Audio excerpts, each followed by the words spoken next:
Muito bom dia a todos os amigos da Leandro Stormer. Estamos iniciando um bate-papo de abertura nesta quinta-feira, dia 5 de novembro de 2015. Já estamos finalizando quase o ano, estamos já no mês de novembro, que usualmente é um mês com forte tradição altista dentro do mercado financeiro, se nós fizermos todas as perspectivas estatísticas. Primeiramente, gostaria de verificar com vocês como encontra-se o áudio e o vídeo da nossa conversa, para que então possamos imediatamente começar a olhar os diferentes ativos. Pessoal, como encontra-se o áudio e o vídeo?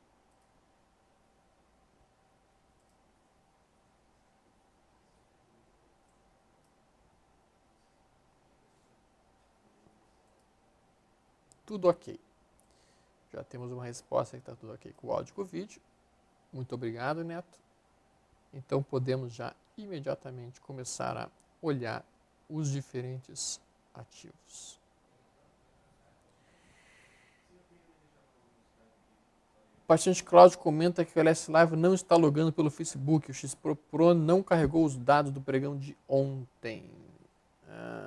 Ok. Estranhamente, nem mesmo o MetaTrader está carregando os dados do pregão de ontem. Eu percebi isso também, Cláudio. Muito estranho, muito bizarro isso. Vamos olhar aqui já imediatamente o Ibovespa e procurar conversar sobre a situação atual do nosso índice. Tá? O Ibovespa, que vem operando. Vou botar aqui o gráfico diário.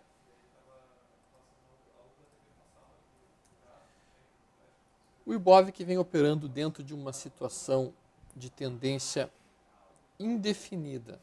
Por que indefinida? Basicamente porque ele fez um topo abaixo do topo prévio e fez um fundo abaixo do fundo prévio, mas depois ele rompe e consegue, inclusive, agora formar um topo acima do topo prévio. Então, a movimentação atual dentro do Ibov é uma movimentação de tendência indefinida, tá? O que torna bastante difícil qualquer operação ser executada dentro do Ibov no atual cenário. Tá? Não está fácil, está bem complicado, diria. Se a gente olhar aqui, poderíamos até desenhar um possível canal de alta, que seria este. O candle enorme, com essa forte barra que foi fechada aqui na terça-feira, seguida de uma barra de indecisão ontem, pode ser um candle de ignição. Ele rompe acima da média móvel de 20 e tenderia a levar o mercado para testar pelo menos a média móvel mais longa, 50.787 pontos. Isso seria a perspectiva mais, pelo menos seria a perspectiva mais imediatamente plausível dentro do cenário que se encaixa no Ibovespa atual. Tá? Então nós temos um viés relativamente altista. Tá? E hoje nós estamos com uma abertura indefinida. Se nós colocarmos o índice futuro, abrimos estáveis. Não conseguimos nem sequer romper a máxima dos primeiros 15 minutos, nem tampouco perder a mínima dos 15 minutos. Veja que nos 60 minutos a gente tem uma movimentação de alta, um recuo que aproximou-se da média móvel de 20, que instantaneamente fez o mercado formar um Dunningham de alta na última hora de ontem.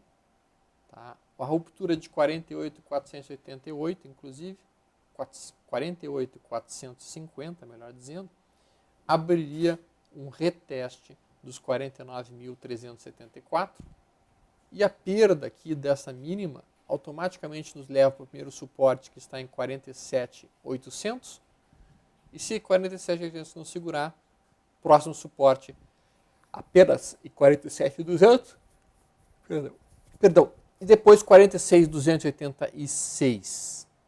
Tá? Então, a situação do índice futuro agora é bastante indefinida. Eu classificaria a máxima e mínima da última hora de ontem como dois pontos muito nítidos de decisão do mercado. Se a gente romper a máxima, a gente tende a retestar o topo. Se a gente perder a mínima, a gente tende a retestar o fundo. E com isso, então, eu ficaria bastante atento a essa movimentação do índice futuro. O dia de hoje não está muito fácil, pessoal. Não está um dia fácil de ser entendido, nem tampouco administrado ou mesmo operado. Está um dia complicado. Se nós olharmos aqui, basicamente, no 15 minutos, as médias vêm caindo e por isso é sendo difícil de definir para que lado vai. Nós temos médias e tendências em time frames diferentes trabalhando de forma oposta. Já o dólar futuro também, por sua vez, no gráfico diário, vem trabalhando agora numa tendência de baixa. São topos e fundos descendentes no gráfico diário. No gráfico semanal, a tendência continua sendo de alta, tá? Mas efetivamente falando, nós entendemos o momento atual do dólar futuro como um momento de correção que tende a buscar aqui 3,55, 3,60 por aí, neste ponto específico. Tá? Então, efetivamente falando, nós temos aqui realmente uma região de resistência na região de 3,850. Testamos ela agora há pouco, ontem na verdade nós testamos ela. No gráfico 60 minutos, nós fizemos um forte recuo, depois um repique, e agora estamos consolidando lateralmente com resistência em 3,846 e suporte em 3,814. Para o lado que nós rompermos também, o dólar deve se deslocar. Ou seja, se nós conseguirmos romper 3,846, isso estabelece um viés altista por dia para o dólar, com alvo em 3,912. Se nós perdermos 3,813, isso automaticamente abre um viés baixista para o dólar com o teste de pelo menos o fundo prévio em 3,775. Particularmente falando, eu observo um viés mais altista para o dólar para as próximas horas, tá? Depois da movimentação de ontem. Tá? Acredito que o reteste de 3,895 seja um movimento mais provável estatisticamente falando. Tá? Participante Carlos 7 pediu que eu mostrasse o mini índice. O mini índice não tem grandes diferenças, pessoal. A ideia não muda. Tá? Vocês observem que assim, o mini índice trabalha também com topos e fundos ascendentes 60 minutos, mas topos e fundos indefinidos no gráfico diário. Então isso torna difícil qualquer operação mais clássica. Novamente falando aqui, a ideia é rompeu a máxima da primeira hora do dia, eu vou estar trabalhando mais na ponta da compra. Perdeu a mínima da primeira hora do dia, eu vou estar trabalhando mais na ponta da venda pelo resto do dia. Então, eu estou com os dois limites definidos. No mini índice, 48.115 seria a mínima da primeira hora, 48.440 seria a máxima da primeira hora. Os suportes e resistências do dia são dados automaticamente pelo ponto de pivô. A gente tem resistências 48.700, 49.040, 49.450. Suportes 47.650, 47.238. Já o dólar futuro, estamos em cima de um suporte importante do gráfico de intradia, que é o ponto de pivô do dia. Tá? Por isso que o meu viés é mais altista para o resto do dia de hoje no dólar. Próxima resistência em 3.859, próxima resistência 3.874, próxima resistência 3.899. Suportes imediatos em 3.818, 3.815, 3.805, 3.787. Ok? Muito bem.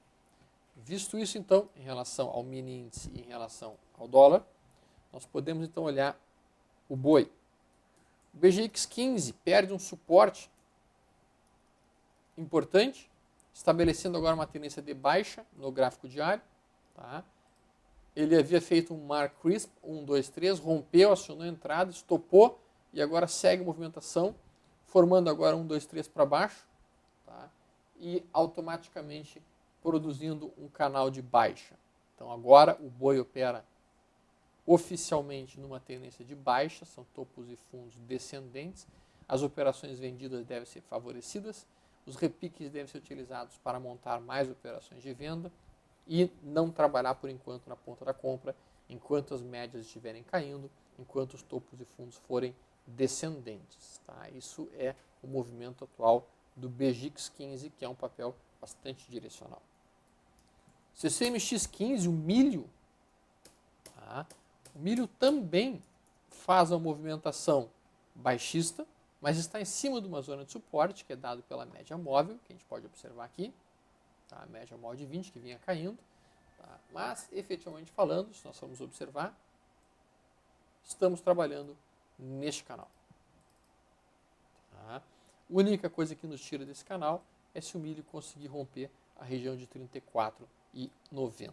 Neste caso específico, então, o milho estaria modificando a sua tendência e passando a operar dentro de uma tendência altista.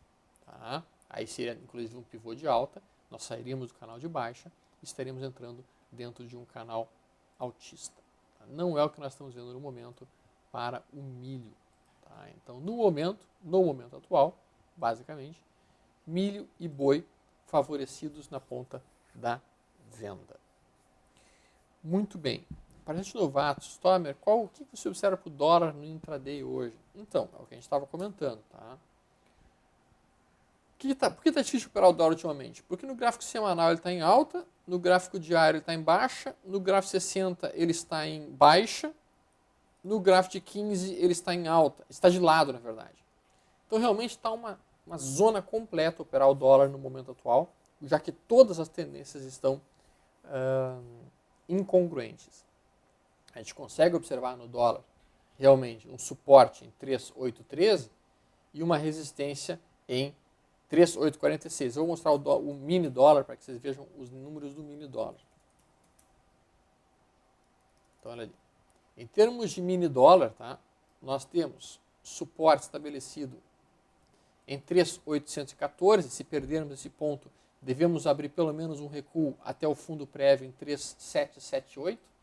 Então, a perda dessa mínima aqui estabelece um viés baixista para o resto do dia, com alvo no fundo prévio.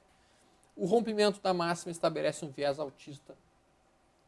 E aí esse viés altista teria, no mínimo, uma resistência logo acima, que é ruim, mas ficaria um alvo lá em 3,880. Então, basicamente falando, por enquanto, estamos dentro de um retângulo no dólar. Operar retângulos, usualmente, bastante difícil e complexo. Tá? Como eu mencionei há pouco, a vantagem que nós temos é que nós temos dois suportes importantes aqui nessa região, ponto de pivô e suporte 1, localizados em 3.814, e, portanto, esta região tem comprador se apresentando dentro do dólar. Tá? Muito bem. O paciente Rock and Roll comenta que o contrato F16 do milho já é o mais líquido. Abraços. Obrigado, Rock and Roll. Já vamos então começar a olhar o CCM F16. CCM, é verdade, já tem mais liquidez. Bem mais liquidez. Tá? E ele já está em tendência de alta. Topos e fundos ascendentes, inclusive. Enquanto estou falando agora, o dólar está ameaçando perder o suporte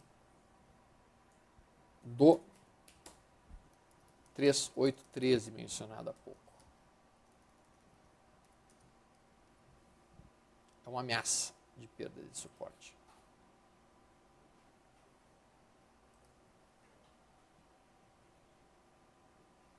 E o índice futuro, com a abertura do pregão, acaba de romper a máxima dos primeiros 15 minutos, estabelecendo, por enquanto, um viés mais bullish para o dia. Tá? Vamos gerar as perguntas dos amigos, então.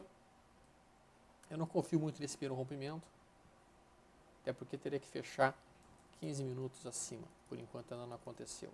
Tá? Isso aí, por enquanto, é só um movimento de volatilidade inicial de pregão. Participante Jorge, poderia comentar a BRFS3? Ah, sim, BRFS3. Que movimento violento que o papel fez.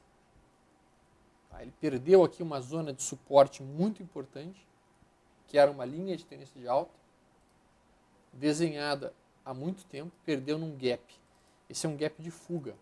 Tá? Portanto, poderíamos até antever para esse papel a possibilidade de um movimento chamado pulo do gato morto, que seria um repique, para então depois continuação da queda. não foi um movimento bonito. Tá? Ele está completamente fora da banda inferior da Bollinger.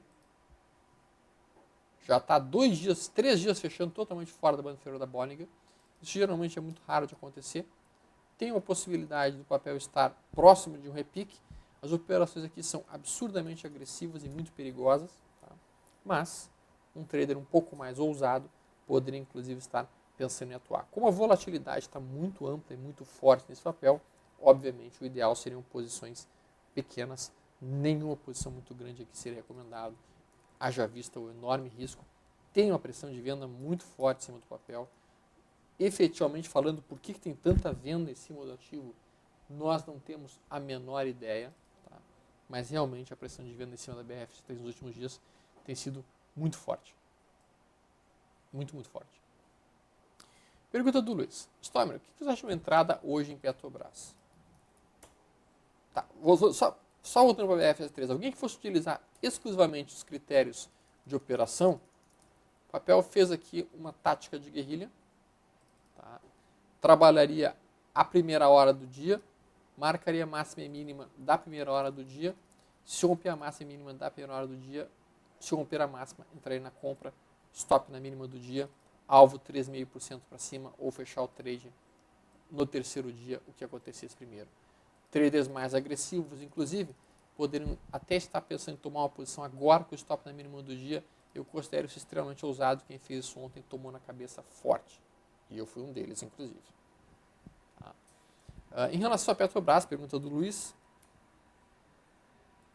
Ele pergunta sobre uma possível posição hoje. Ele não diz posição em que direção, se comprado ou se vendido. Primeira pergunta que eu gosto de fazer sempre que eu considero uma posição é: qual posição? Comprado ou vendido? Qual é a tendência? É de alta ou é de baixa? E quando a gente vê isso especificamente falando,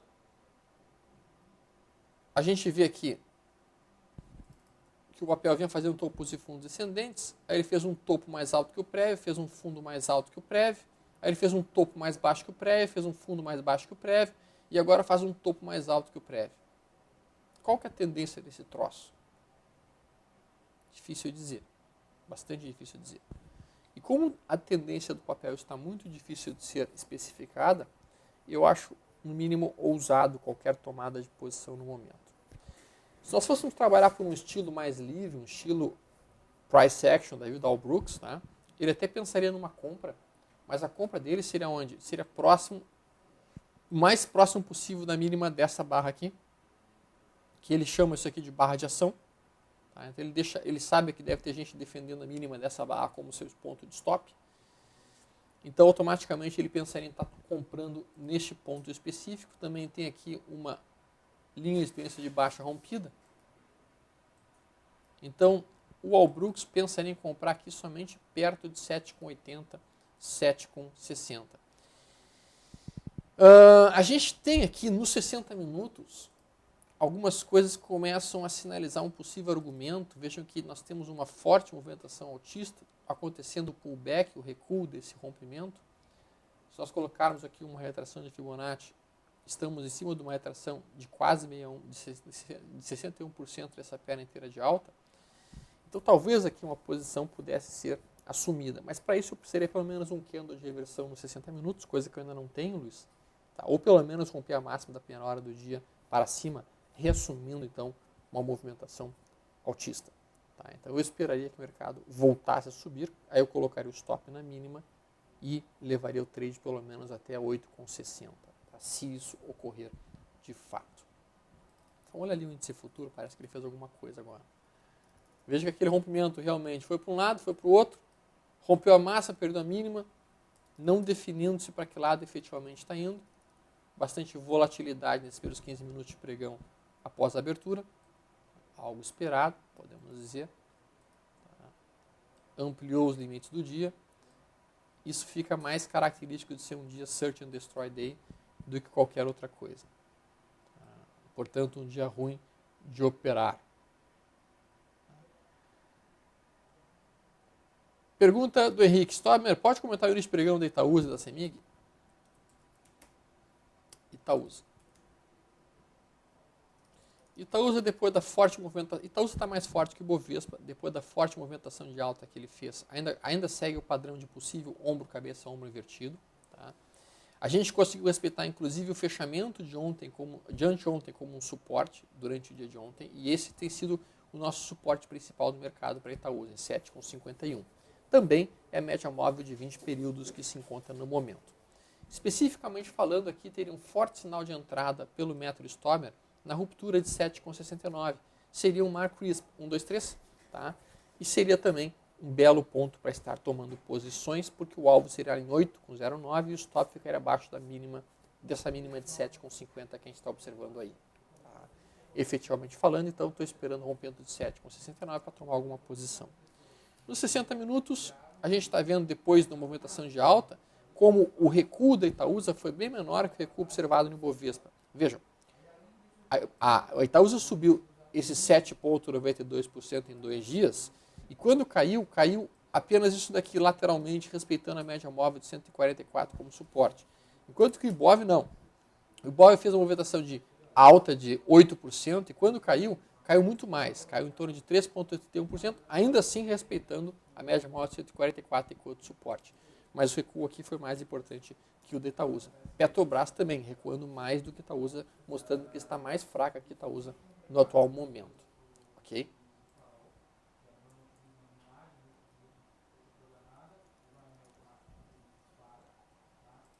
Muito bem. Dito isso, então, vamos voltar aí para Itaúsa. Onde é que teria um possível ponto de entrada aqui? Nos 60 minutos eu não tenho um ponto de entrada muito seguro, a não ser 7,69 já comentados. Abrimos estáveis, tá? Abrimos absolutamente estáveis, até com um pouco de volatilidade, podemos dizer, mas efetivamente falando, se nós fôssemos desenhar quais são os suportes do dia de hoje, nós temos suporte em 7,48, 7,44, 7,37. Resistências localizadas em 7,58, que é o ponto de pivô do dia, 7,61, que já foi testada hoje, 7,65, a principal resistência do dia de hoje. A outra pergunta que foi colocada por ele seria sobre o CEMIG. CEMIG 4 é um papel que está muito forte, revertendo uma tendência de longo prazo, é um ombro, cabeça, ombro invertido, rompido para cima, ombro, cabeça, ombro, rompido para cima.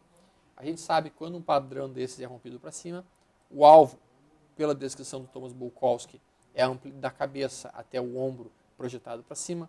O alvo, então, do CEMIG fica em 7,72, que seria, inclusive, a tentativa de fechar esse gap que nós temos aqui.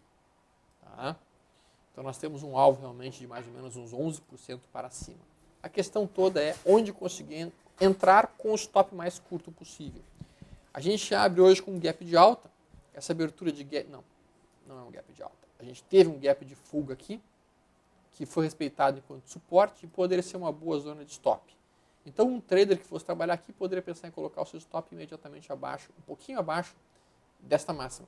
Um tique abaixo dessa máxima, em 7,57. Tá?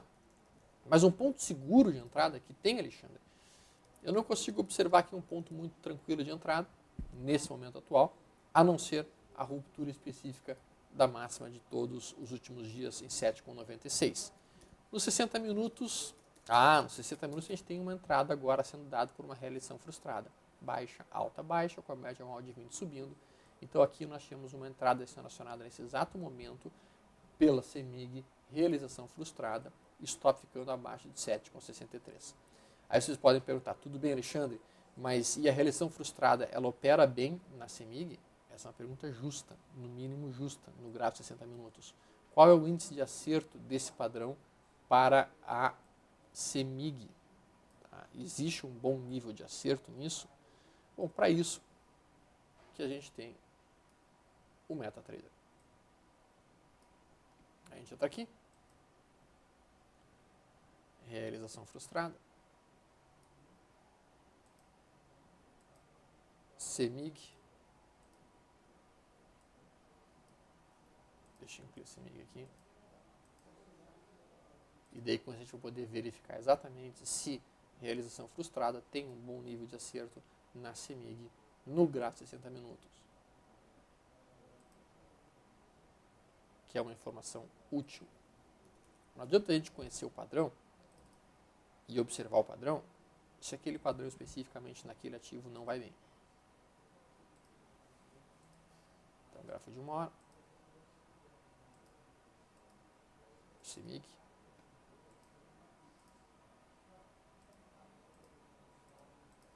Se a gente trabalhasse, por exemplo, com, vamos botar 15 mil reais, sem nenhum tipo de adição ou de acréscimo de posição, sem nenhum tipo de filtro, o padrão como ele deveria ser operado originalmente, no último ano. Vamos olhar então como seria o desempenho de realização frustrada pura no gráfico de 60 minutos da CEMIG no último ano. Uou, olha que curvinha bonita, ó. Uma curva muito bonita de capital. Tá. Podemos dizer então, pelo que a gente está observando, que no último ano, CEMIG fez 47 realizações frustradas no gráfico de 1 hora e teve um nível de acerto no alvo de 72%, tá, no último ano. Tá? E é exatamente esse padrão que está sendo observado neste momento na CEMIG, uma realização frustrada, o alvo dessa operação, então sendo essa amplitude para cima, o alvo da operação já está ficando cada vez mais próximo, 7,97, enquanto a gente conversa agora, o ponto ideal de entrada teria que ter sido em 7,81. Ok? É por isso que eu gosto de operar padrões absolutamente sistemáticos e absolutamente objetivos.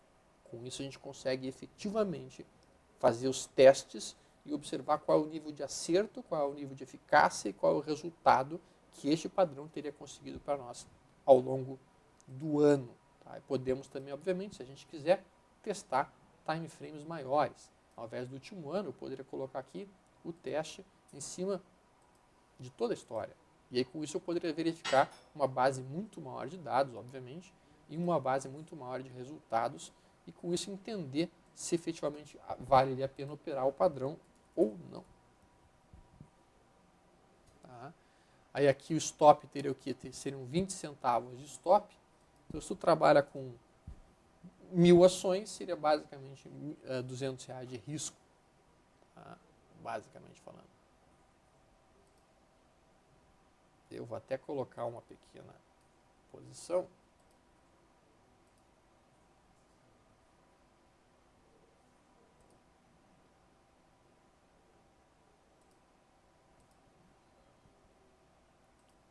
Comprado fora do ponto ideal. O ponto ideal teria sido 7,81.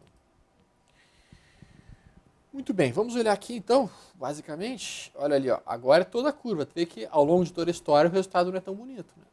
Vamos deixar rodando ali, depois eu mostro para vocês. Bom, vamos olhar outras perguntas dos participantes.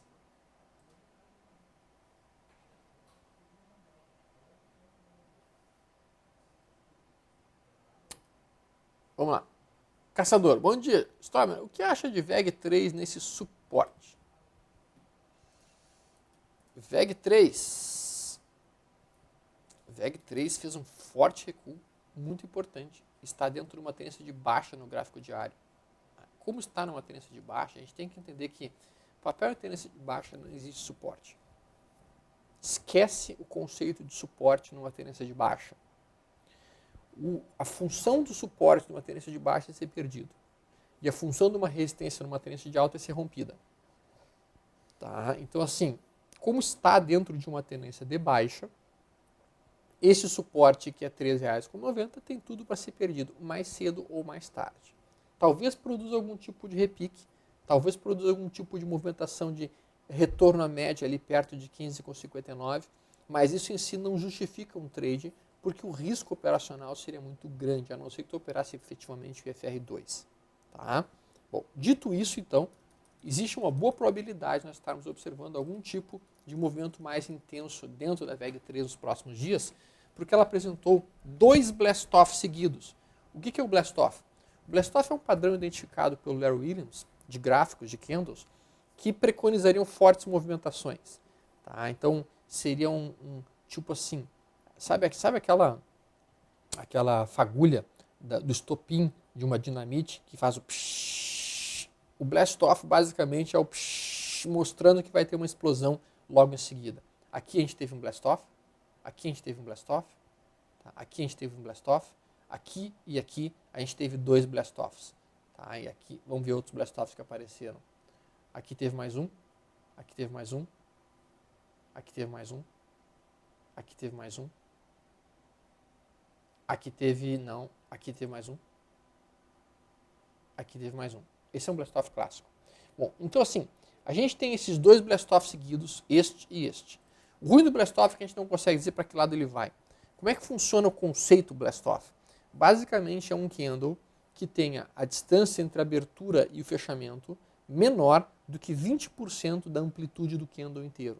Então, se tu pega a amplitude do candle inteiro de ontem e você pega a distância da abertura e fechamento, você vê que a representação da abertura e fechamento é menor do que 20%. Então, hoje, tu pode esperar um forte movimento na VEG, ou pelo menos tu poderia esperar um movimento na VEG nos próximos 2 ou 3 dias, que é o que o blast-off serve em termos de anúncio. Tá? O movimento provável aqui seria, eventualmente, talvez até um retorno à média, como mencionado em 15,59. Alguns traders mais agressivos, inclusive, já compraram a abertura, colocando stop na mínima de ontem. Tá? Eu considero isso uma manobra bastante ousada e bastante, digamos assim, corajosa. Né? Participante Wellington, pode ver a BVMF3, deu uma boa puxada para baixo agora, ficou perto do nosso stop. Cara, basicamente eu estou vendido em BVMF3. Tá? Eu fiz a venda em BVMF3 diferente do modelo do Leandro. Eu não sou um sujeito que gosta de trabalhar rompimentos, eu gosto de operar contra esses rompimentos. E o movimento de ontem, alguns chamariam até de nuvens negras, tá? Para mim era um movimento claro de venda.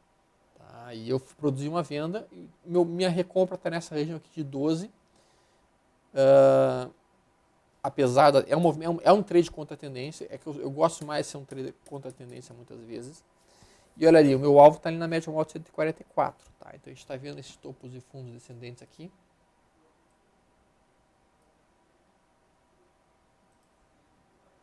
Se eu tivesse que colocar algum stop no momento, nesse papel, se eu tivesse comprado, meu stop estaria abaixo de 11,82.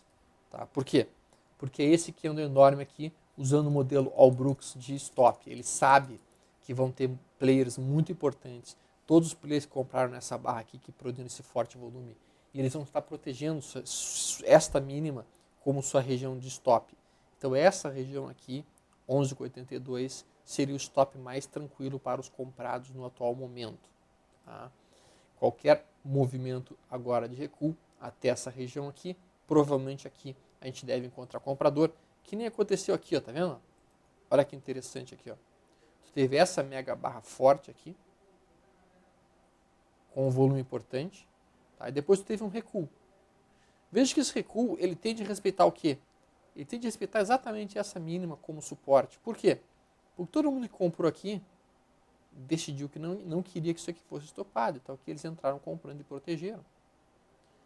Então aqui são compradores defendendo seus stops. Nós vamos ter essa mesma situação acontecendo se a BVMF3 recuar até perto de 11,86. E percebe o seguinte, o legal disso é que comprar perto de 11,86 é muito bom porque o stop é muito curto. O teu stop fica logo abaixo de 11,82, é um stop de 4 centavos, e o alvo é no mínimo o topo anterior. Isso é que é legal no modelo do Allbrooks de Price Action. Tá? Tu compra com stop curto e com um alvo bem longo, um alvo bem importante. Né? Então fica um sistema que acaba tendo ótimos modelos. A gente teve aqui também uma outra situação acontecendo aqui. Ó como isso acontece frequentemente. Uma barra enorme aqui, a mínima ela é defendida como suporte aqui, defendida como suporte aqui, em todos esses movimentos aqui. Ó. Aqui também aconteceu outro modelo desses. Ó. O preço veio recuando, começou a se aproximar da zona, entrou o comprador segurando. Tá? Então esta região aqui é a região mais importante de suporte para os comprados no atual momento na BVMF3.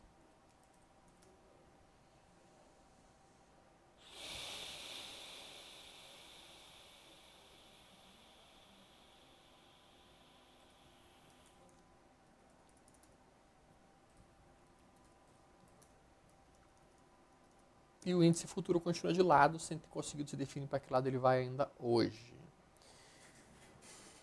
Participante Henrique. Pessoal, pode comentar um ponto de entrada na compra para Pomo 4?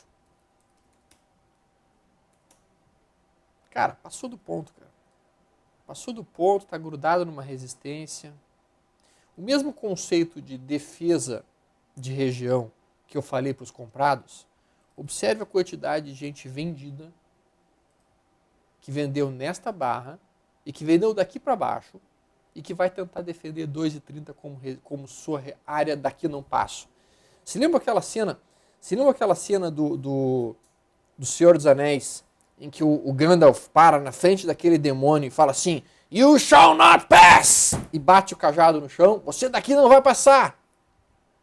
Imagina o Gandalf, tá? Aqui, nesse ponto, com um cajado enorme dizendo: "Daqui tu não passa!" Pum! E bate a porra. E diz: "Não vai passar daqui." Então, 2,29 tem o Gandalf parado ali com um cajado dizendo: "Não vou deixar tu passar." Por quê?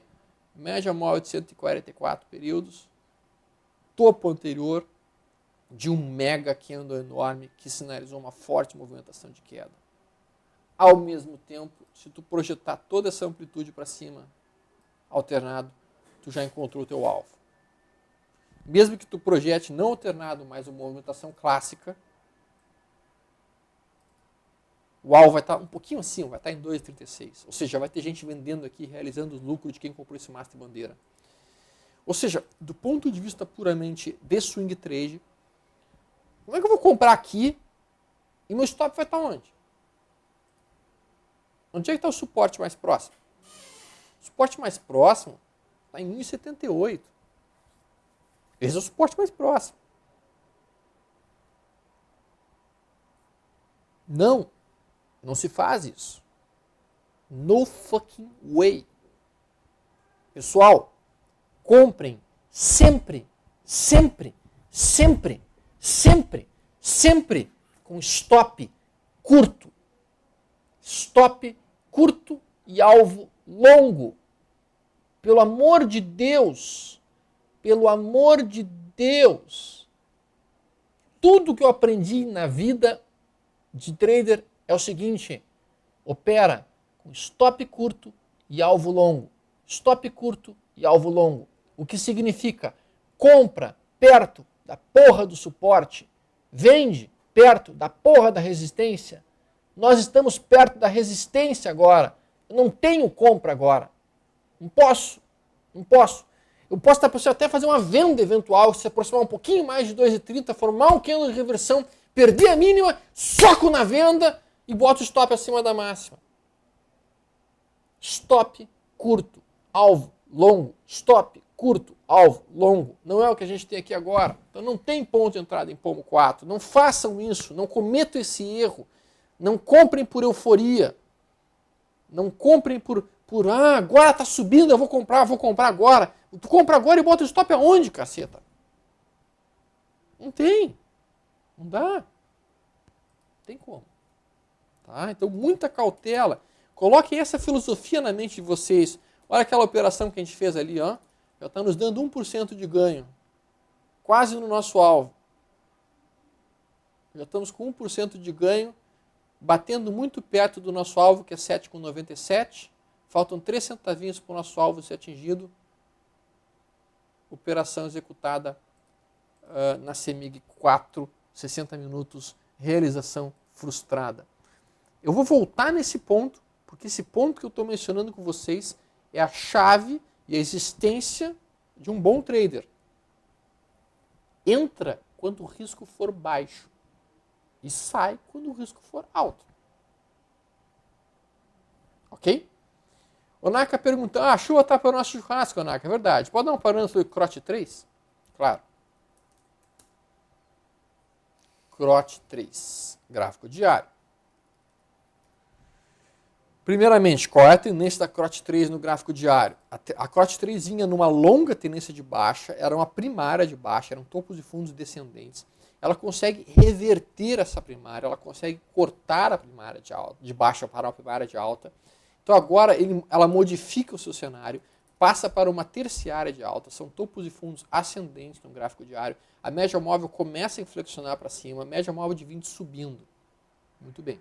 Observem que com tudo isso, nós fizemos um forte candle de rompimento, que todo mundo diria o seguinte, agora eu vou comprar amanhã! Não, não, não. Honestamente falando, eu abomino comprar rompimentos. Não gosto. Não gosto mesmo. Porque a maioria deles faz isso. Faz movimento de recuo. Eu prefiro comprar o recuo. Onde é uma zona mais segura de entrada aqui na CROT 3? Deixa chegar perto da média móvel de 20 ali. Perto de 9,98, R$10. Essa é uma região boa. Se a gente utilizar o conceito do Allbrooks de Price Action, vai ter gente defendendo essa mínima aqui, ó. Não quer ser estopado.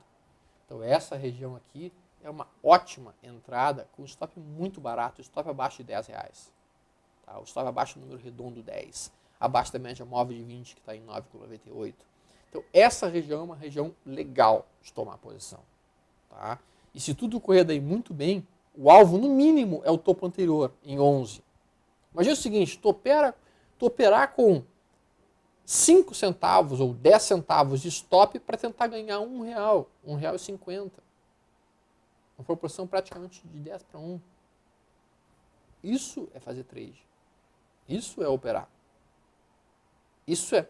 O bom trader é sempre aquele cara que calcula risco-benefício. Risco-benefício, risco-benefício, risco-benefício. Se o risco está valendo a pena, toma posição. Tá? Em relação ao benefício plausível. Tá? Então, compras de recuo. Compre recuo de tendência de alta. Vende repique de tendência de baixa. Isso é a chave de um bom trader. Tá? O Wellington perguntando, Stomer, sempre tive curiosidade de como é feita essa proteção pelos grandes preços. Vendendo mais um monte? Exatamente, vendendo mais um monte. E eles têm um pocket, eles têm um bolso enorme. Eles não têm um bolsinho, eles têm um bolsão. Um bolso enorme. Então eles fazem uma venda brutal. E travam muito mais. Né?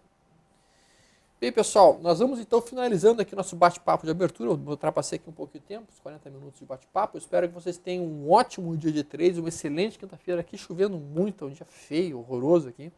Mas vamos ver se de repente começa a ficar dias mais bonitos à medida que o verão se aproxima. Tudo de bom para vocês, espero vê-los em seguida, logo mais em seguida no LS Live. Até mais, um forte abraço.